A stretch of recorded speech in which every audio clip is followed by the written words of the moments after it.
Bible worm, reading the Bible with Bible Worm.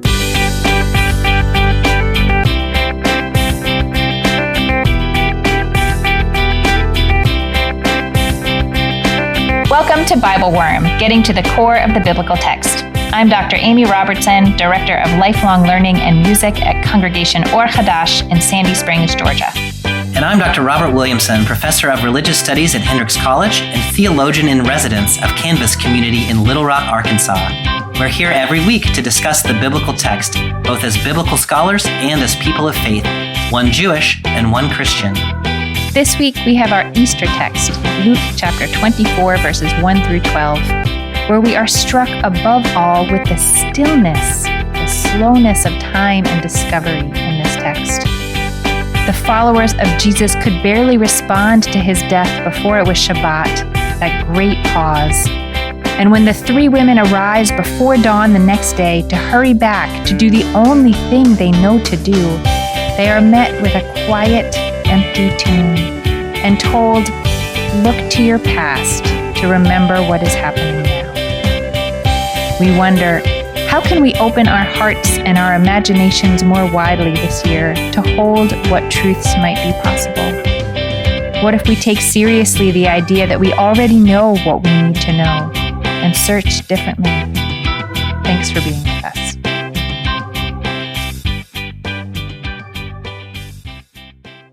Hello, Bobby. Hey, Amy, how are you? It's the Easter episode. Easter episode, doing our thing. I don't know what that was. I got into that song and I couldn't figure out where it was going to go. Great. And it went like, doing Easter our thing. Bunny, hooray. Something, something, bunny, hooray. Easter doesn't have anything to do with bunnies, but that's okay. It's Easter episode today. We are recording our Easter episode. What I was going to say is that we are embodied humans who live within the cycles of the earth. And so because Easter falls also at the time that bunnies seem to be everywhere. It is true. Yes. The bunnies remind us of the Easter. However, there are no bunnies in this story. There are no bunnies. I mean, you never know, like if they are not narrated in any case, but one could imagine that there was a bunny, hanging out at the possible tomb. Yeah. Eating a carrot. Chasing a coyote. Wait, that's not the Easter bunny. That's the Roadrunner. Bobby, we are today in Luke chapter 24. The first part of it, we'll read the second part of it next week. Yeah. This is, as you well know, a section of the text where a lot happens quickly. Like really, we've been heading in this direction for a while, but it's sort of like the center of gravity shifts and things really have quite a lot of momentum to them. How would you like to ground a reader who is coming into chapter 24? That's so interesting the way you say that, Amy, because the Palm Sunday text was 5 chapters ago in Luke 19. And here we are 5 chapters later, and it's only been 1 week of Jesus's life. So time has actually slowed way down. That's true. Yeah. But the events there's a lot that has happened. It's just like in Jesus's story of Jesus's life, like a whole lot of it that's like significant happens just in the very last few days of his life. Our last regular episode was the Palm Sunday episode when Jesus came into town on the donkey with the coats on the ground and was welcomed as some sort of a king coming to liberate the people or to do something. On our special episode, he shared his last meal with his disciples. And then on the episode we replayed is the crucifixion story. Luke's crucifixion story is interesting. It's a little bit different in a couple of ways. The main two is Jesus is very chatty with the criminals that are on either side of him. Yeah, you kind of would forget that they're like crucified while this conversation's happening. Yeah. There's one of them who's given Jesus a hard time on the cross, which I feel like is, this particular kind of pettiness to give somebody you're being crucified with a hard time. But the other one acknowledges Jesus' innocence, and Jesus says, "Today you will be with me in paradise." the other thing is that when Jesus dies in Luke's gospel, he says, "Father, into your hands I commend my spirit." Where in the gospels of Mark and Matthew, he has said, my God, why have you forsaken me?" So it's just a very different divine abandonment on the one hand versus divine like surrender. Receiving. Yeah, something like that. One other thing that's also different is the centurion who sees Jesus die. In Matthew and Mark, he says, "Surely this was the Son of God." In Luke, he says, "Surely this man was innocent." And so this idea of Jesus as the innocent one, which is really important. It's important in all of them, but it's particularly important to Luke that Jesus was an innocent person who was crucified, who was executed by the state with the input of the religious authorities. Yeah. All of this happened on a Friday, and the text tells us that it was the day of preparation for the Sabbath, as Fridays are. And the very end of that story gets kind of rushed because they're trying to get ready for the Sabbath. And so Jesus has been taken off the cross, and Joseph of Arimathea, who is a member of the council, I guess that's the Sanhedrin, who didn't agree with what they had done, offers his tomb. And so they take Jesus from the cross, they put him in the tomb, but they have not had time to anoint or prepare his body for burial. They just kind of hustle him in there, and then the Sabbath comes. So that's sort of the moment where we are picking up in this text. Are there things that you want to say about that Good Friday text? Gosh, I feel like I could talk about that text for a long time, but it's not our text for today, so I don't want to do that. I do find that the emphasis on his innocence really moving. Yeah. Almost more so than the idea of like the centurion saying he was the Son of God. Yeah. Because that almost seems like a different question. Like what you have just done is execute someone who was innocent. Yes. And that, I don't know, maybe it's just because that sort of plays closer to home for me.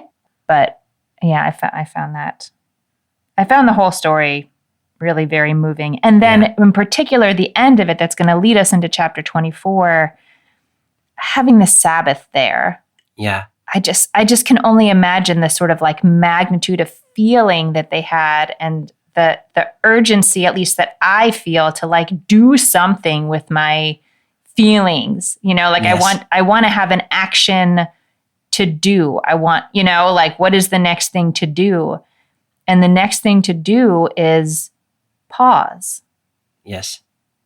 And I just kept thinking as I was reading on, if it hadn't fallen over Shabbat this way, then the story would have played out entirely differently. Yes. Because there's nothing for them to do the next day. We've talked about Sabbath on the podcast a number of times, and as talking with you over the years, I've gotten this more nuanced understanding of Sabbath. But this is kind of a different one, where normally I think of Sabbath as like humans have the impulse to work, and Sabbath is about resisting the impulse to work. Here it's the same impulse. You want to do something, but this is the work of grief or the work of honoring a loved one who has died or something. And also the Sabbath is a pause from that. That feels really different to me. That's the importance of, I don't know, like I want to process it as something like the importance of grieving or letting the reality that someone who has died is actually died be settled in before you try to do something about it. Do you have thoughts about what the day being a Sabbath means? Like I really, I encounter this as a modern person, but I can just say when I have had deaths in my own family, the first thing I want to do is be busy with something helpful. I want to, I want to be helpful. I want to do chores that are related to the death, or I want to call, and I think that is maybe a way of just not letting it be. The other thing that I imagine, and I don't know the extent to which this is true, but having to pause sort of in the middle of what would have been their preparations of the body, I feel like that would have left me in a particularly vulnerable state. Yes. To not have that sort of sense of closure. Like they're not in closure. They're in like a wide open wound. Yes. That's where they are for that Sabbath. So our text today is chapter 24, verses 1 through 12. You ready to get started? Let's get started. All right. I am reading from the NRSV. But on the first day of the week, at early dawn, they came to the tomb, taking the spices that they had prepared. They found the stone rolled away from the tomb, but when they went in, they did not find the body. While they were perplexed about this, suddenly 2 men in dazzling clothes stood beside them. Okay, leave the dazzling men aside for a moment. We're going to talk about them sort of in the next chunk of reading, but there was no good place to stop in that sentence. So the CEB does it really nicely because it has a period in the middle. They didn't know what to make of this, period. Yes, it doesn't put you in the middle of a dependent clause. It does not, yes. Okay, so now it's Sunday morning at early dawn, and they come to the tomb. I think part of why I was thinking so much about the emotional state that would have left them, like that they would have been in during this quiet of Shabbat, this sort of pause in action, is drawn out at this early dawn, like yes. as soon as they could. The Greek expression there means the deep dawn, which I just think is so interesting to think of dawn as being deep. It's in that moment where it's still really like it's just barely dawning, you can tell that the world is getting lighter, I guess, but we're not in like daylight. We're in the just very, very earliest moments of the day. Yeah, that like darkest hour before the dawn, as it's sort of turning over. In 2356, it tells us that the women began to prepare fragrant spice and perfumed oils for the burial, and then they had to wait for Sabbath. Yes. So you really do get this sense that they have waited on the Sabbath like they are meant to, but they are so eager to go that at the very earliest sliver of light, then they couldn't wait any longer. Yeah, it almost, I don't know if there's any meaningful connection to be made here, Bobby, but likely not. But this is where my mind went. In the story in Genesis 22, when Abraham is commanded to sacrifice his son, Isaac, the text says that he got up early in the morning to do it. And that the rabbis sort of make a big deal of this as like showing his determination or maybe his eagerness to do what God has said, or maybe his sort of, other people will say like, no, it was incredibly distressing and he had to just do it as quickly as he could before he had time to sit with it. This feels so different in so many ways. And yet, the story of the sacrifice of one son, like it doesn't seem like it's just a completely, I don't know, there must be something we can tease out in there. Well, I shouldn't say must be. Is there any way that you would like tie the resonance of those stories? I think I need another piece of information that I don't really have before I can start to tease that out. And it's this issue about the anointing of the body. They started to do it on Friday, but they weren't able to get it finished. And so now that's what they're headed to do. But I don't really have anywhere to hang my hat in terms of the significance of anointing a body. Can you help me think through? I know like modern Jewish traditions of preparing bodies is likely not the same as it was in the first century, but is there anywhere you can help me to start thinking about that? I mean, gosh, I can tell you what I know, which is, I think, insufficient to the task. So maybe between the two of us, we'll have enough, enough sort of information here. Yeah, yes. In the modern tradition, there are rituals that accompany the preparation of the body, and then on the, really on the third day, you want the funeral to be happening. It happens pretty quickly. Yeah. What I can think of in terms, anointment, with spices and oils, for a body that is living is a way of, to honor the body. It makes it beautiful in some way. Like people didn't have deodorant. They weren't bathing all the time. Like right. This was a way that, would just like brought sensory pleasure to the person themselves and then to the people around them.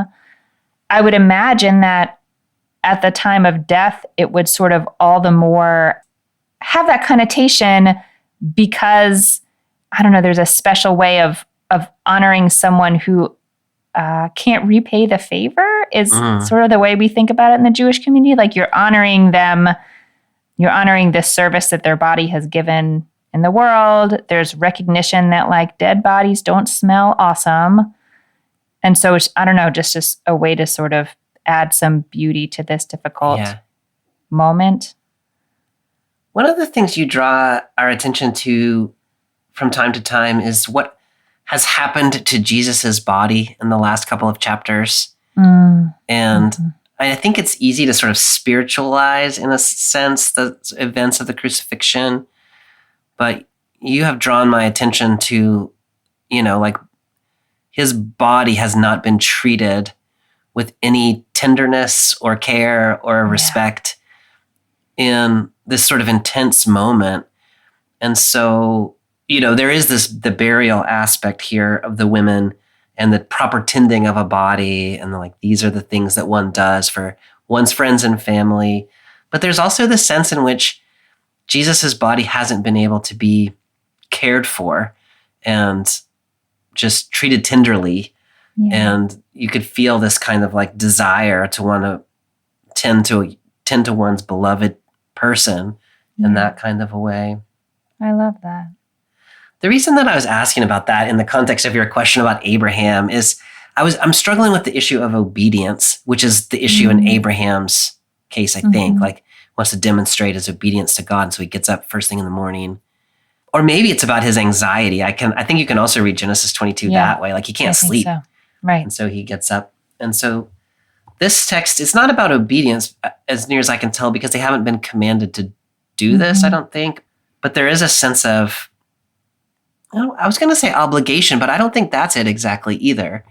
It's that they feel this sort of compunction to tend to their beloved. And so at the earliest possible moment that they can respond, they do, not in obedience, but in tenderness or compassion or care or something like that. And so it's demonstrating like their utter commitment in the similar way that the Genesis 22 text is, but on a slightly different grounds, maybe. Yeah. Does that go anywhere for you? No, that's really helpful. And that's making me think about sort of the proverbial daylight between the command and the execution of the command. Yeah. And that there's a tension in that time, and whether there's some parallel in the experience that the women had having to wait. They prepared the spices, they were ready to go, and then you have to wait. But they hadn't been able to complete the thing that they felt compelled to do, like this act of honoring of Jesus's body. Yeah. So maybe there's not really a connection in the like plot lines, because as you said, there are 1,000 things that are different about them. I don't know. Maybe something will come to my head by the end, and maybe not. Well, we'll see. Bobby, so they come into the place where Jesus's body had been laid, a tomb. They find that the stone has been rolled away. They go inside and there's no body. Right. What are the possibilities here? Like, what could possibly... It says they are perplexed. Yes. Do you have a sense of, like, what could someone have stolen the body? Could they be at the wrong tomb? Could someone have moved the body because that's not the place where he was supposed to be laid? Like, I just know so little about what practices might have looked like at that time that I don't know what to think of this. I think those are the good possibilities. Of course, the one that we have not named is that he has been resurrected from the dead. Yes. Which turns out to be the one. Yes, correct. But I don't think that is probably what has occurred to them in this moment. Like, that's not the first thing that you would think. I mean, maybe it should be if you've been paying attention, but it's really hard to get to that space, I think. Like, it's so counter to human experience. Mm-hmm. I think for me, the most likely is they would have thought his body has been stolen. And, Jesus was a controversial figure. And so tombs get desecrated and people's bodies get stolen and mistreated. And, maybe they have some concern about that. Someone has come and moved his body away. And so now his body again is imperiled in a way that maybe it had been laid to rest, and now it does. There's yet still no rest. Yeah. I think that's where my head would go if I were them. Oh no, that makes so much sense, and that really just feels like such a sort of twisting of what is already such a painful situation, that they have rushed to get back there to be able to care for this abused body of someone who is honored and beloved to them, and it's not there. And so yes, now even the body is not safe.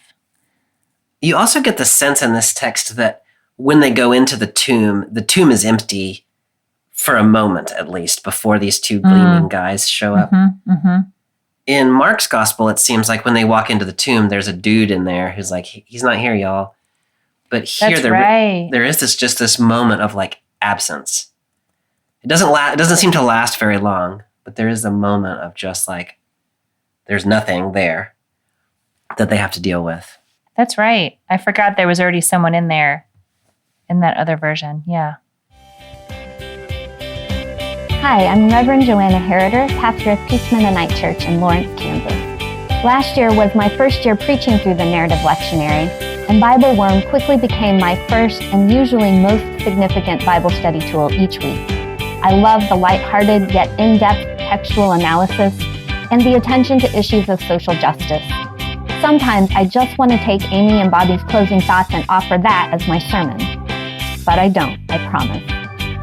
This year, I decided to support Bible Worm financially and join their Patreon at the basic $4 a month level. If you're one of those responsible preachers who start sermon prep more than 5 days before the sermon, you can support at a slightly higher level to get early access to the content. Just go to patreon.com/BibleWormPodcast. Let's all do our little bit to help Bobby and Amy continue creating this valuable resource. And now back to this week's podcast.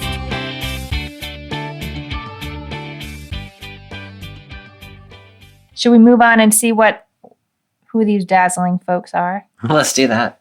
I'm picking up, I'm just going to read verse 4 again. Okay, let's do that. Since my translation has it all smushed together. While they were perplexed about this, suddenly 2 men in dazzling clothes stood beside them. The women were terrified and bowed their faces to the ground. But the men said to them, "Why do you look for the living among the dead?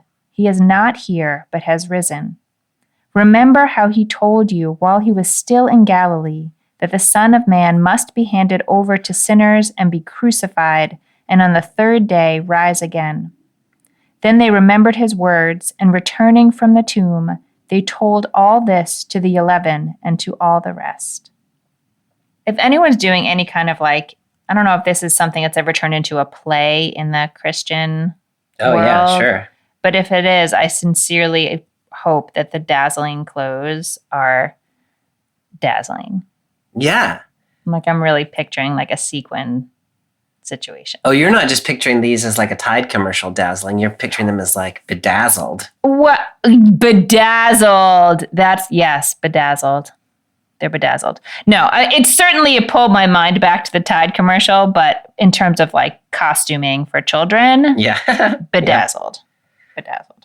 The reason that I asked it that way about the dazzling clothes is because that as soon as I read that image of the gleaming white clothes or whatever it is, my head is back on the Mount of Transfiguration and that story that we talked about there. It's just so interesting the way these two, back there on the Mount of Transfiguration, we were trying to anticipate the exodus of Jesus. And part of that was marked by him becoming gleaming white. And then now here we are in the middle of the story of the exodus of Jesus. And it's got that connection that goes back to the Transfiguration story. It sure does. I mean, do you think these two men, quote unquote men, maybe men, are meant to be Moses and Elijah? Like, are you tying it that closely to the Well, Transfiguration? I think that the text at this moment gestures in that direction. Mm-hmm. And so that once you might go there. The reason I say it so cagily is because in verse 23, which is not part of our text today, they're going to say, the women came to us saying that they had even seen a vision of angels. Mm-hmm. And so the characters in the story are going to identify these two figures as angels later on in this chapter. Mm-hmm. But the way the story is told right here, like Luke could have told us that they were angels, but he doesn't.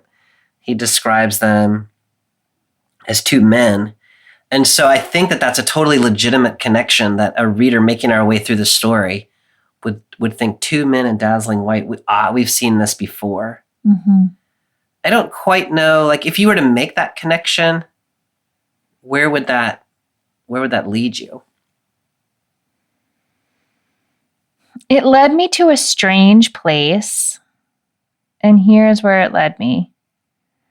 I think, in the Transfiguration story, it seemed to me like it was so clearly trying to make those two men actually three men. Like Jesus is one of this group. And so what it makes me wonder now, which is an impossible question, but I'll ask you anyway, is why isn't Jesus here with them?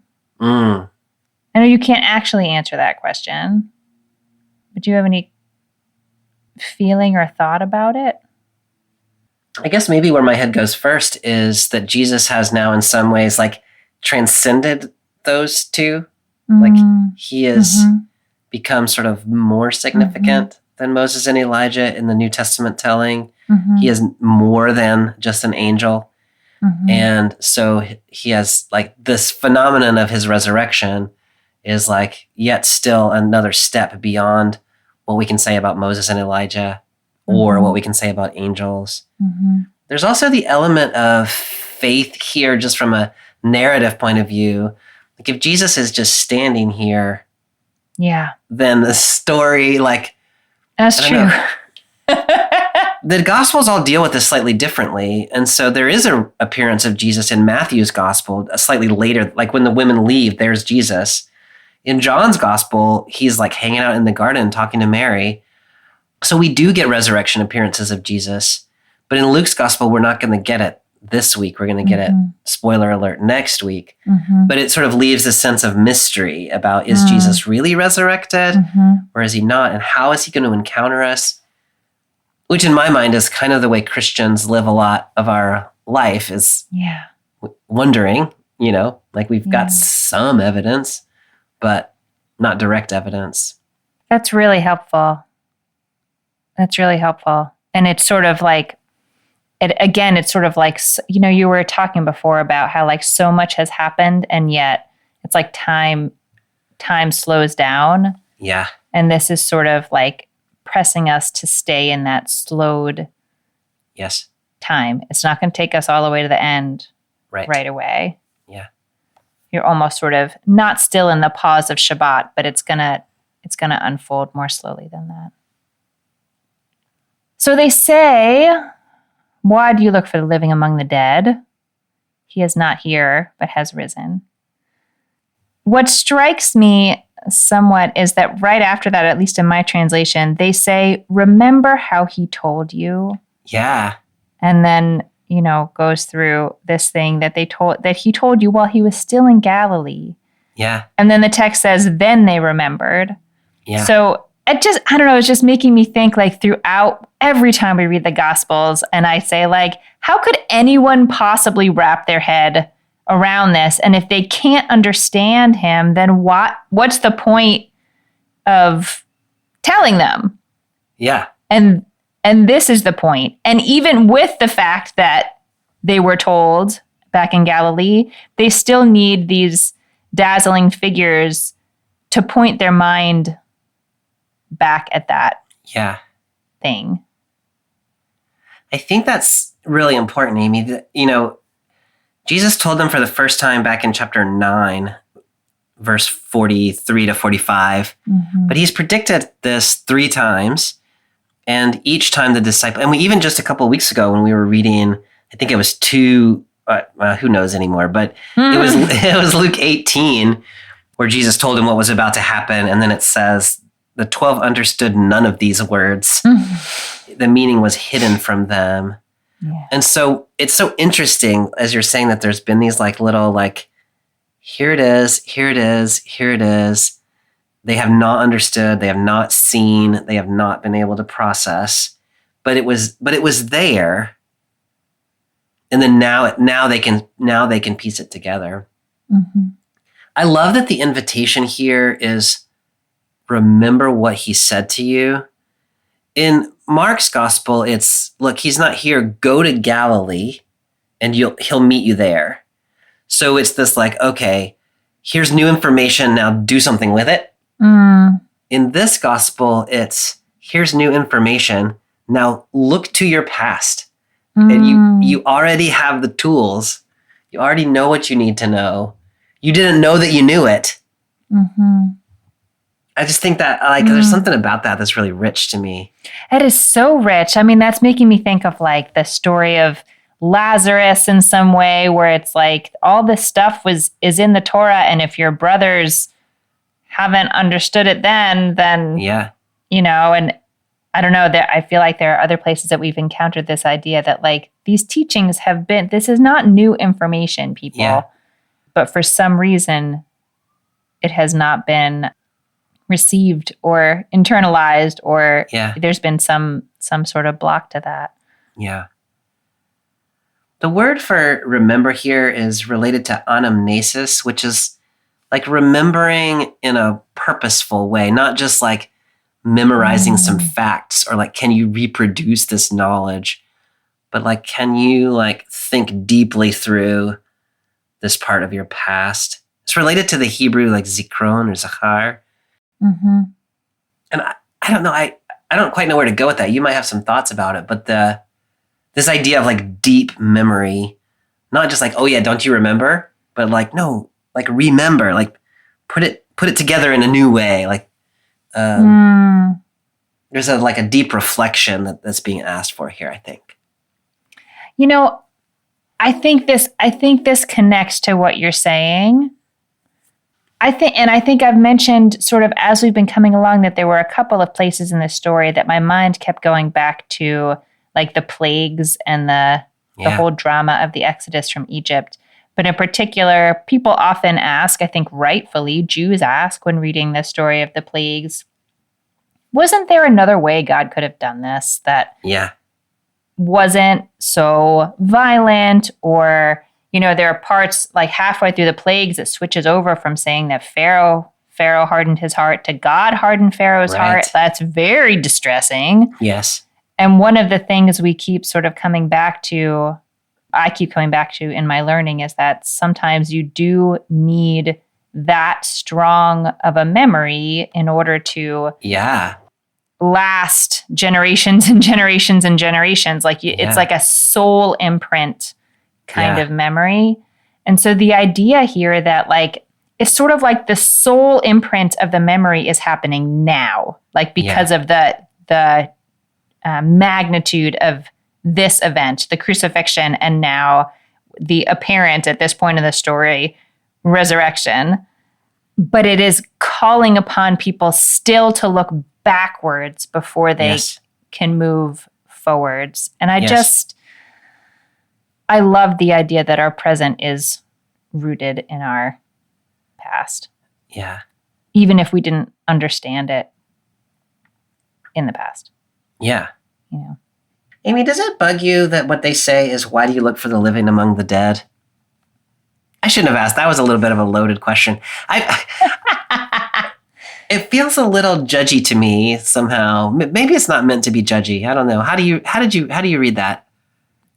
I mean, it definitely feels judgy to me, but not judgier than other places in the New Testament where there's been frustration that people don't seem to understand what Jesus is telling them. I mean, of course they're going to look for him there. Right. Because this has never happened before. This is like completely outside the human experience. Like, yeah, exactly. I don't know.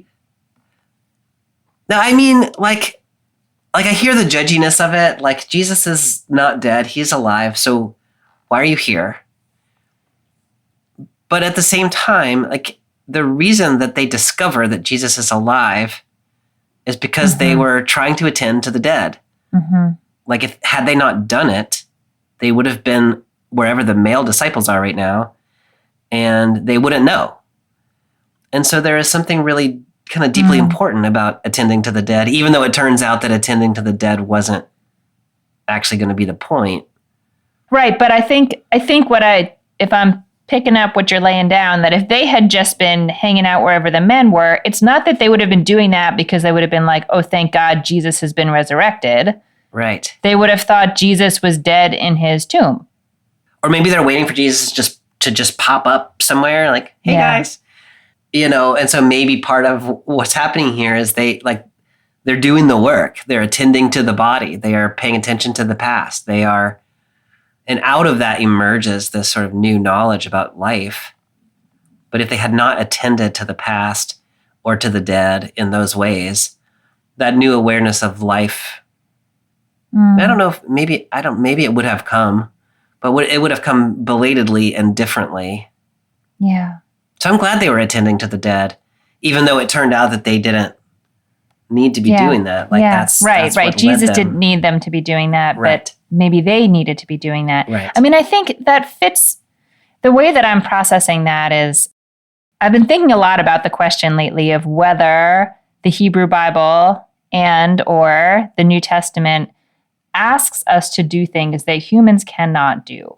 Like whether these commandments are actually things we can do. And so what I'm thinking about in this moment is what I haven't done a full like anthropological study, but I think it's a pretty normal human urge to be close to the body of someone who has died, even if you know or believe, even if you believe that they are not present in their body. Like that is what you have. And you can try to talk someone out of that logically, but there is a power to visiting a grave or wherever you have, wherever someone's ashes are. I don't know, like there is, I don't know, maybe this is not true across cultures, but like I really can sort of see this. You described it before as compassion, and I think it's the same kind of thing. It's like a thing it's not necessarily in your guts, or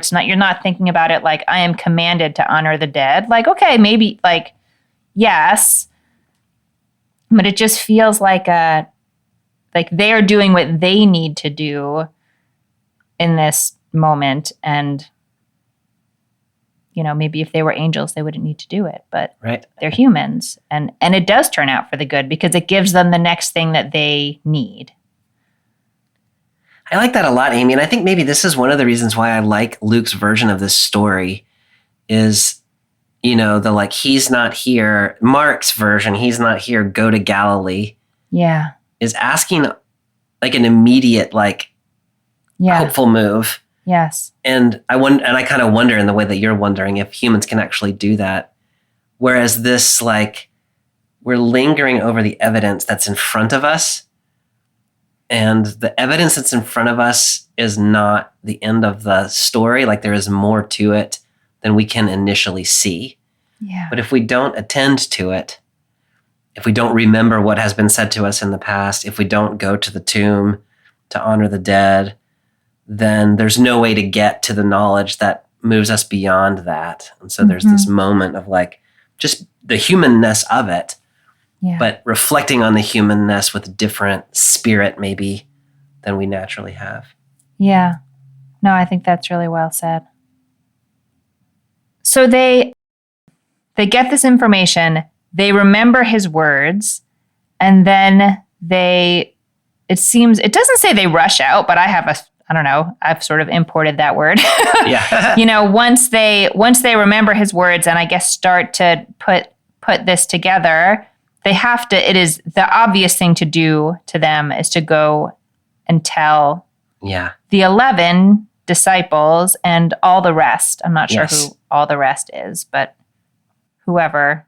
So there's a distinction that's being made in Luke's gospel, especially between the apostles, who are the 12 who are sent out into the world, now 11 because Judas did what Judas did. Mm-hmm. But then there's a larger group of disciples who are followers of Jesus.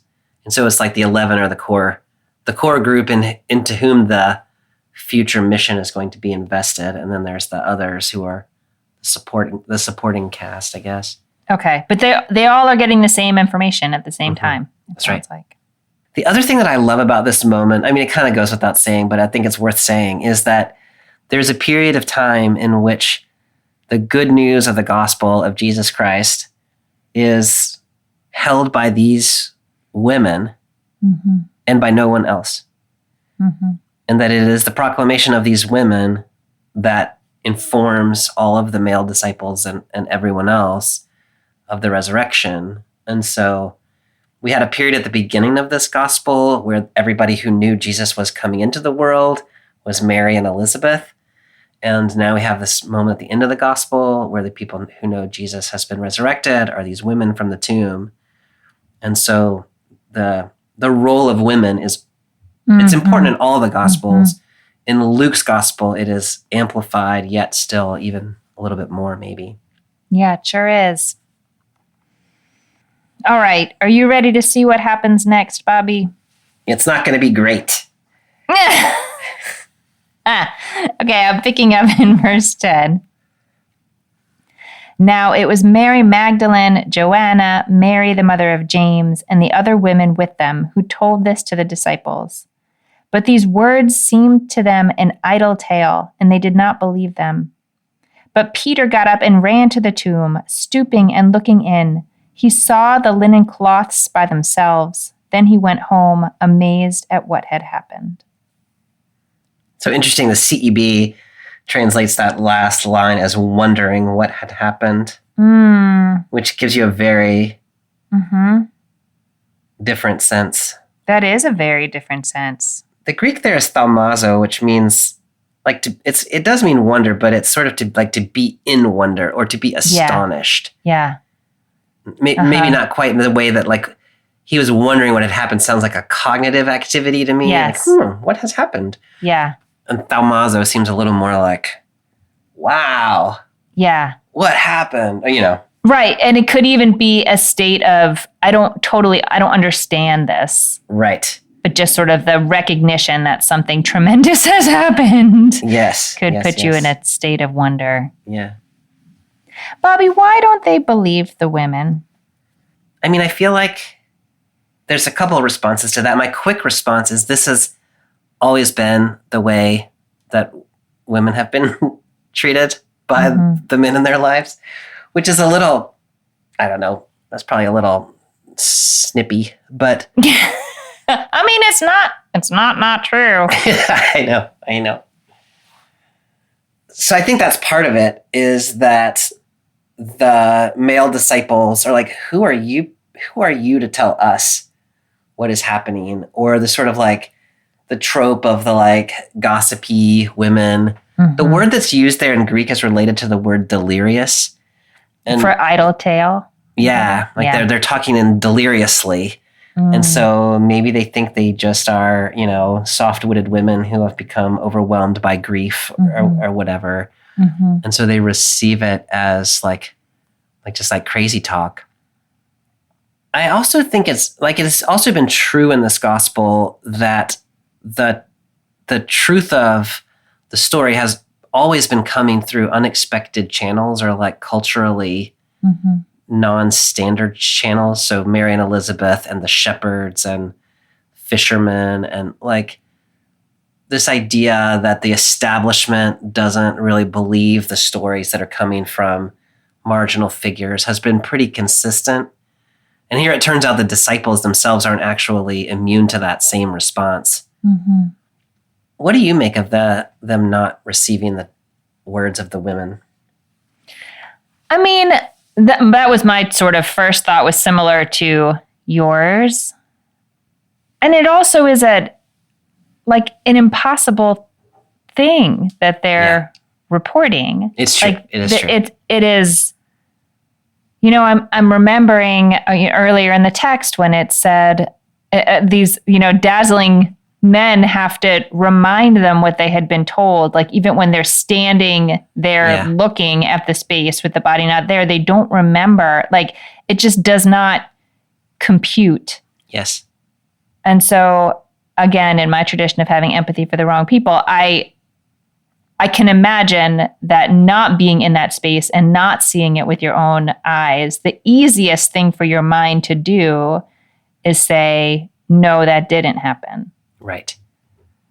And isn't that just the way people are? Yeah. Both in the tendency to dismiss women's voices in particular, but also when we hear stories that are beyond our experience and beyond our understanding of what is possible and how things can work. Yeah. Our first inclination is just to dismiss it out of hand and say, no, it didn't happen. What you're saying didn't happen. I will say that Peter, who is not always making great decisions, he gets a little further than the other men. Yes. And I guess what he's wanting to do is go see for himself. Yeah. So what do you think he wants to see? Like he wants to see that the body's not there, I guess. I think he definitely wants to see that the body's not there. Maybe he's hoping that the angels are still going to be there. Yeah. Too. But he's just got this impulse toward verification in some way. Yes. I almost wondered hearing about Peter, yes, impulse towards verification. And also I wonder if almost similarly to how the women had this sort of magnetic draw to go back to the tomb as early as they could. Yeah. That if Peter had an opening in his heart to hold on to this impossible information that he had just given, the first thing I would want to do is go and be in that place. Yeah. I would want to put my body in the place. Yeah. It's for verification, but also just because I would need to do something, and that would seem like the thing to do. What did everybody else do? They were just that's a silly tale. And then they just ate their breakfast. It is actually, it sounds quite strange when you say it that way, that if you think it's such a silly tale, really nobody wants to go check. Yeah.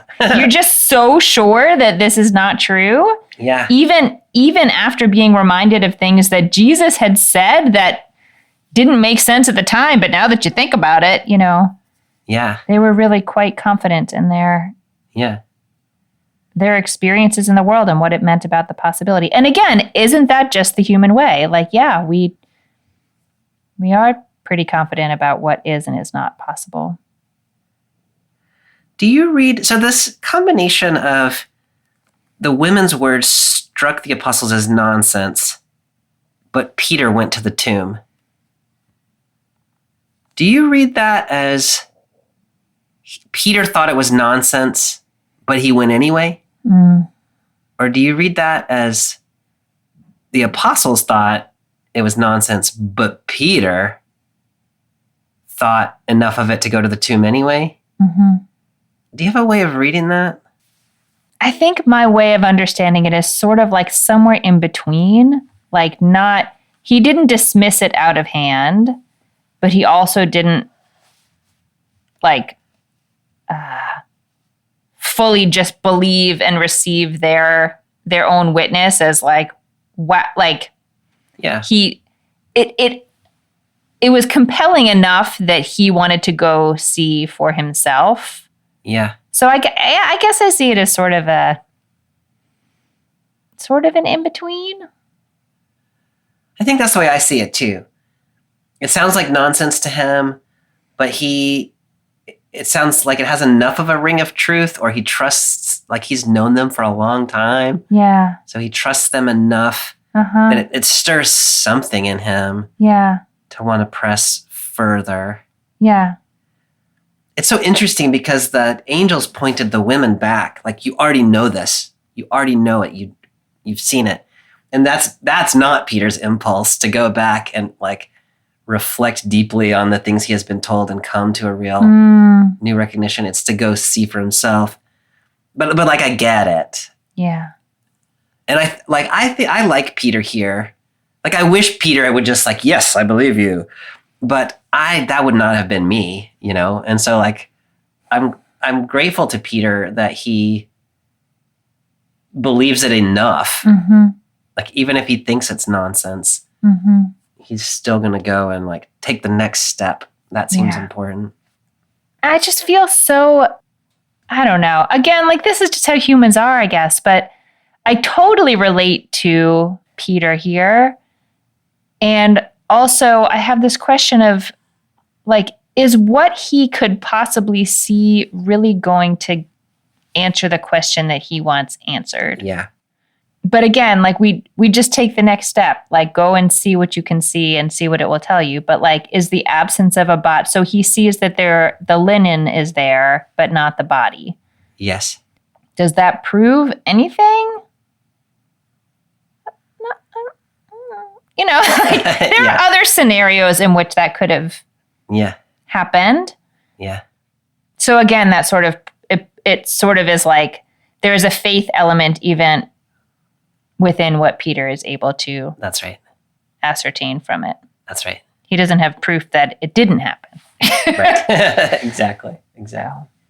Amy, these women who are named here, 2 of them are also named in Luke 8:2, which is talking about the disciples of Jesus. And it says, among them were Mary Magdalene, from whom 7 demons had been thrown out, Joanna, the wife of Herod's servant Chuza, and many others who provided for them out of their resources.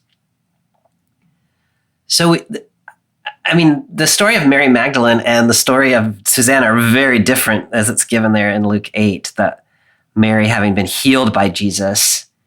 And so maybe she has some kind of capacity beyond, like, she has had a different religious experience of Jesus than the disciples have had. Like, they saw that miracle of the fish. Like, they've seen some things, but she's been healed in her body in a different kind of way. Yeah. Joanna's also really interesting to me because she's married to one of Herod's servants. And so, like, she's connected way up in the power structure. I don't know that really matters right here, but she's a fascinating person to me. And then Mary, the mother of James, might be Mary, because Jesus has a brother named James. Oh, that would be crazy. Wouldn't they call him Mary, the mother of Jesus? We don't know. Okay. I don't know. It'd also be a little crazy if she didn't go to the tomb to like see her own I suppose son. So I don't know. Yeah. Anyway, so we've got these 3 women with these 3 kind of different stories. And I don't know where that leads, but it's just interesting to me. No, it is really interesting to imagine. I love especially what you said about Mary Magdalene. Like, she has an experience that is so personal and so in her body and so impossible based on what you've seen in the world. And so that does, that changes your perspective on what's possible. Yeah, absolutely it does. Bobby, is there anything else you want to draw out of these couple verses? I do not think so. Well, what you thinking after all this? I always feel like the weight of this moment where it's so, Easter.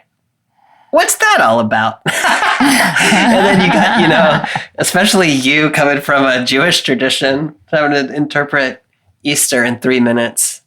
It seems like a large task. But just reading this text, qua text, I'm really struck today by this idea of remembrance, and you already know what you need to know, even though maybe you don't see it yet.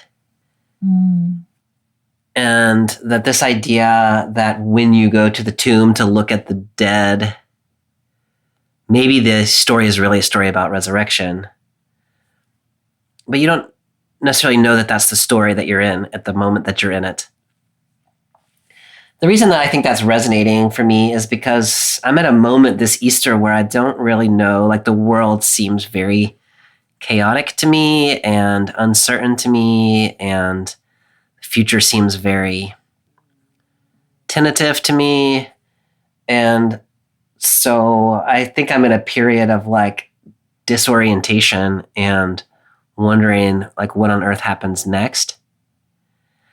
And so the invitation of some other Easter texts to go to Galilee and like just strike out on your own, Williamson, and Jesus will meet you out there somewhere, feels a little daunting to me.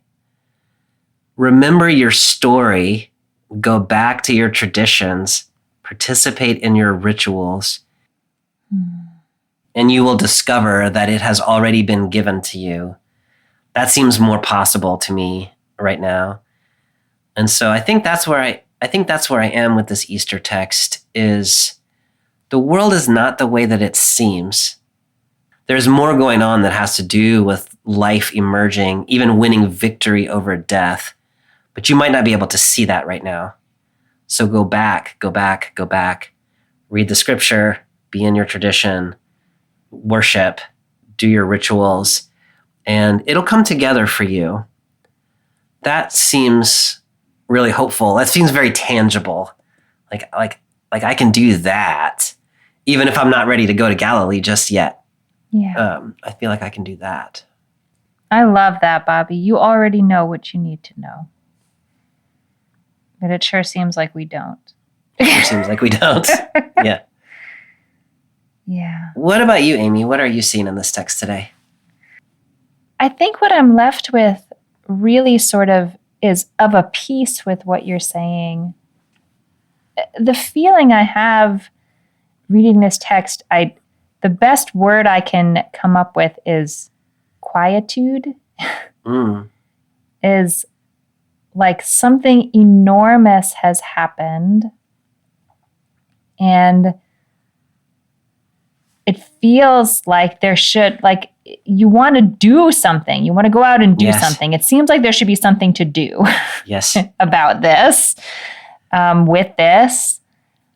But like neither your friend Jesus nor the cosmic systems at play here, nor like there's actually there's nothing that you really need to do. But sit with it and sort of let yourself be the quiet witness of it, and let yourself connect it to the things you already know. Like, let this impossible true thing bloom in you. Because if you move quickly past it and start doing other things, it never quite gets real. Or there's a threat that it never gets real because we want a job. And we will distract ourselves with this job. I am almost certain I have shared this text previous years that we have read the story around this time in different Gospels. So I'm only going to share the first line of it, but there's a line from a death doula named Sarah Kerr, who has this beautiful reading that starts, "When someone dies, the first thing to do is nothing. Don't run out and call the nurse. Don't pick up the phone. Take a deep breath and be present to the magnitude of the moment." This, of course, is not an ordinary death in any way. But I sort of feel like a version of that even kind of amped up. Like, yes, go back and be in the presence. Sit with the presence of the body of this person that you love and honor and treasure. And then let things sort of unfold, but just try to hold the information and quiet yourself so you can be open to this new thing under the sun. I love that, Amy, both in thinking about the Sabbathness of this day, and then also about the remember, you already know. Like before you go talk to the disciples, look back. The other thing that's kind of resonating here for me, or like it's like in me right now, is this idea of once you have let it be, once you have paused. There's also something here about speaking the truth that one knows to be true, even if it is dismissed as an idle tale by those who do not yet have the eyes to see or the ears to hear. So it's not just about the pause. It's also about the speak. But the pause is a really important part of the ability to then speak. To then speak it and when someone tells you it's an idle tale, to know in your heart it is not. It's not. You know? Mm-hmm. Yeah. Well, Bobby, next week we pick up right in the next verse, chapter 24, verse 13 to 35. So if anything else happens after this scene, we're going to find out. We will. I have a suspicion that there are things that might happen. I don't know. Well, I don't know. Maybe everyone just takes naps. I need a nap on a Sunday afternoon. It's true. Hey, happy Easter. Hey, thanks. Happy Passover. Thank you. Yeah, it's quite a season. This year, Passover and Catholic Easter and Protestant Easter and Orthodox Easter are all the same season. It does not always happen exactly that way. Yeah, there's a lot of holiness happening. It is the truth. Yeah, good. Well, thanks for this conversation, Bobby. I will see you again next time. All right, Amy. See you then. Bye. Thanks for joining us for this week's episode of Bible Worm. If you've enjoyed this free podcast, we hope you'll help us keep it going by joining our Patreon for as little as $4 per month. You can also sign up for other goodies like early access, video lectures, weekly liturgies, and more.